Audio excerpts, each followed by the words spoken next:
се сретнавте со државниот секретар Блинкен и со други висши представници како Ескобар, со каква порака заминавте од Стејт департаментот? Најпрво им благодарам за поканата да бидам дел од програмата на Voice of America.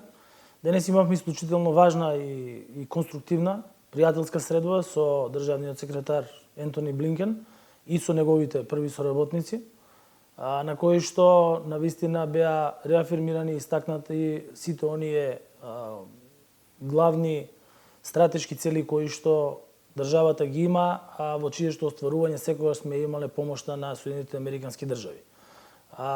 Многу јасно беше истакната поддршката на Соединетите Американски држави за европска интеграција на нашата држава. Второ, беше истакната нашата улога како исклучително важен член на НАТО алијансата, најновиот член на НАТО алијансата, меѓутоа ние во ниеден момент не дозволивме да бидеме пасивен член на алијансата, туку сме многу активни со свое учество, согласно нормално со нашата големина како земја членка. Трето, разговаравме за нашата значајна улога како претседавачи со ОПСЕ во годината која што е најтешка после Втората светска војна за Европа и за тоа дека процесите се одвиваат на начин на кој што земјите членки на ОПСЕ тоа го очекуваат од нас како претседавачи. Разговаравме исто така и за заедничките проекти кои што ги имаме со нашите стратешки партнери, тука пред се мислам на Соединетите Американски држави, меѓутоа и Германија, и Франција и други членки на Европската унија во делот на енергетската независност и обезбедувањето на непречено снабдување со енергенси на државата, како во текот на изминатата година, кога имавме навистина помош од Соединетите Американски држави, така и во изградбата на идните големи инфраструктурни проекти во делот на енергетиката. Пред се тука мислам на гасоводот кој што ќе оди од ЛНГ терминалот од Грција преку Евзони и Богородица до Неготино. И исто така разговаравме и за други инфраструктурни проекти, како што е изградбата на коридорот 8 и коридорот 10D, за кои што знаете дека согласно одлуката на нашиот парламент ќе се гради, односно двата патни правци ќе се градат од страна на американско-турскиот конзорциум Бехтел и Енка. Премиере, во Њујорк одбележавте 30 години од членството на Македонија во Обединетите нации. Македонија 3 години е членка во НАТО. Колку е близко до членство во Европската унија денес? Па ние апсолутно сме земја која што ги остварува своите стратешки цели, благодарение на одлуките кои што лидерството на државата во одредени моменти ги има носено. Вие знаете дека нашите внатрешни односи ги имаме уредено врз основа на Охридскиот рамковен договор и ние сме пример за држава во која што етничките и сите други односи се уредени на највисоко ниво. Второ, со договорот од Преспа обезбедивме членство на земјата во НАТО, а минатата година со прифаќањето на преговарачката рамка ги започнавме преговорите со Европската унија. Сега од нас зависи носењето на следните одлуки во однос на што побрзо зачленување на државата во Европската унија. Тоа е обврска на сите членови на парламентот, на сите политички партии, бидејќи ова се надпартиски одлуки, од кои што зависи иднината на генерациите, на сегашната и на идните генерации и подобриот живот кој што со тоа се обезбедува за сите граѓани. Ние сме држава која што веќе има 45% усогласено законодавство со Европската унија. Скрининг процесот тече исклучително добро според извештаите кои што ги добиваме од Брисел. И јас го истакнав тоа дека доколку имаме политичка волја и политичка храброст од страна на сите политички партии, до 2030 година Северна Македонија ќе стане членка на Европската унија. Ова е ваша прва посета во стратешкиот сојузник САД откако ја преземавте позицијата, меѓутоа доаѓате во Вашингтон во време кога има жестоки критики за судството, за степенот на корупцијата, за ситуацијата со владењето на правото. Разговаравме за сите прашања кои што се значени за унапредување на државата, меѓу кои што разговаравме и за унапредувањето на демократијата. Вие знаете дека до пред само 6 години нашата држава беше заробена држава, а денес сме 36-то место во светот во слободата на медиумите, што е навистина едно исклучително големо достигнување заради демократскиот капацитет кој што го има оваа влада предводена од Социјалдемократскиот сојуз на Македонија и нормално коалиционите партнери. Исто така стана збор и за владењето на правото и борбата против корупцијата. Соединетите американски држави се еден од најзначајните партнери во унапредувањето на правосудниот систем во државата, што е истакнато исто така и од страна на представници на американската администрација и од представниците на американската амбасада во Скопје. Ние како влада ги презентиравме сите закони кои што се изготвени во делот на унапредување на борбата против корупцијата, владењето на правото, инвестициите кои што се прават во судството, обезбеденото независност на судство. Меѓутоа, она што е пред нас е унапредување на сите овие процеси. Пред се тука мислам на зголемување на транспарентноста, на целокупниот правосуден систем кој што е независен.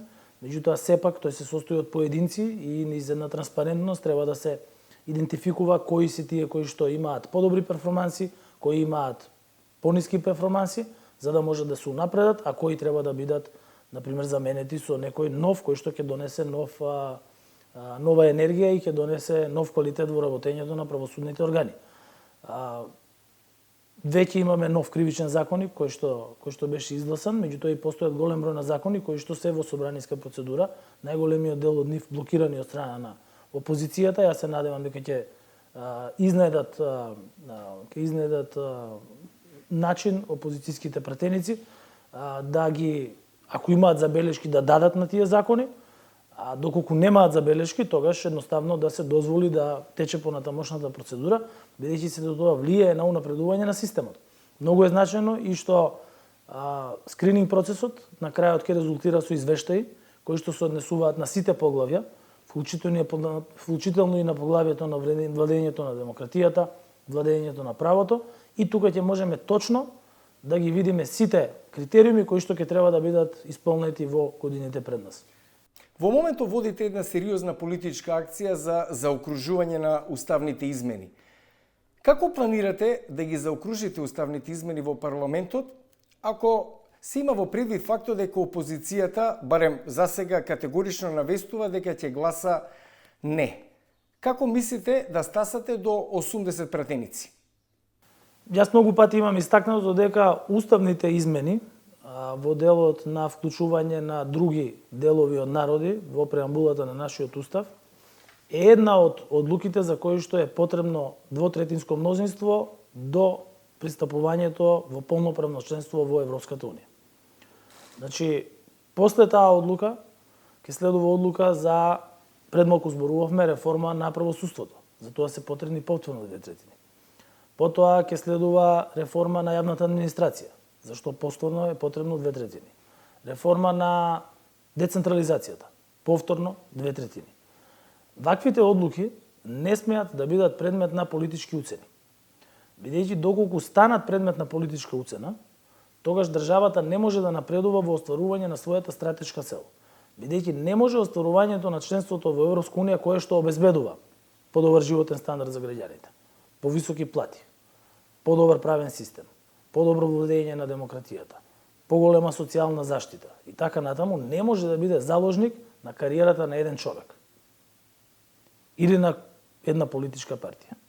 Ова е процес на сите политички партии, ова не е процес на еден човек, не е процес на една партија и не е процес на една влада.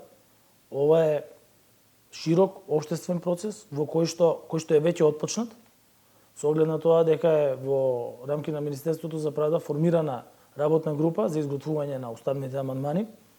Таа работна група се состои од експерти, од правната фела, од практичари, од судската фела, од представници на политичките партии кои имаат свое искуство во политиката и во правото, и штом ќе излезат со подготвените амандмани, тогаш ќе може да отпочне јавен процес на консултации во однос на истите со бизнис заедницата, со академската заедница, со политичките партии и да влезе во собраниска процедура, каде сите политички партии и особено пратениците имаат обврска со своето одлучување да обезбедат подобра иднина за сегашните и за идните генерации, бидејќи овие одлуки се за иднината на државата.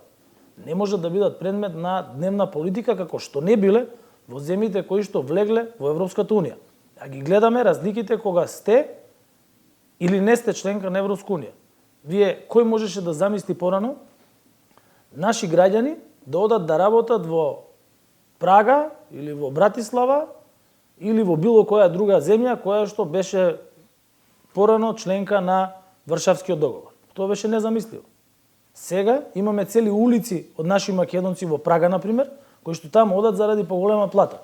А тоа е затоа што Чешка, со влегувањето во Европската Унија, има неколкукратно поголем животен стандард од тоа што го имала претходно. И од тоа нема поголема потврда за потребата од влез во Европската Унија. Тоа значи подобра инфраструктура, значи подобри системи за услуги на граѓаните, значи повишок животен стандард, повеќе работни места. Само во Хрватска со влегувањето на во Европска Унија бројот на предпријатија е зголемен за 30%. Тоа значи и бројот на работни места. Што се случува со руското малигно влијание во Северна Македонија? Често зборувате на оваа тема, но еве на пример неколку месеци по лавината на лажни дојави за бомби, владата освен вмешаност за руски структури не понуди никакви докази. Зошто? Најпрвен во однос и кога зборуваме за дојавите на бомби, меѓутоа кога зборуваме и за еден сериозен систем на дезинформации, кој што се креира од трети земји, кои што не сакаат да ја видат нашата земја ниту како членка на НАТО, ниту како членка на Европската Унија, кои што за жал имаат своји сојузници во нашата земја.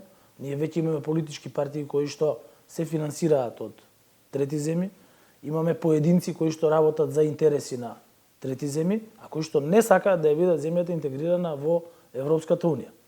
Кај дезинформациите и кај лажните информации има една дефиниција која што јас често ја повторувам дека тоа не се ни информации.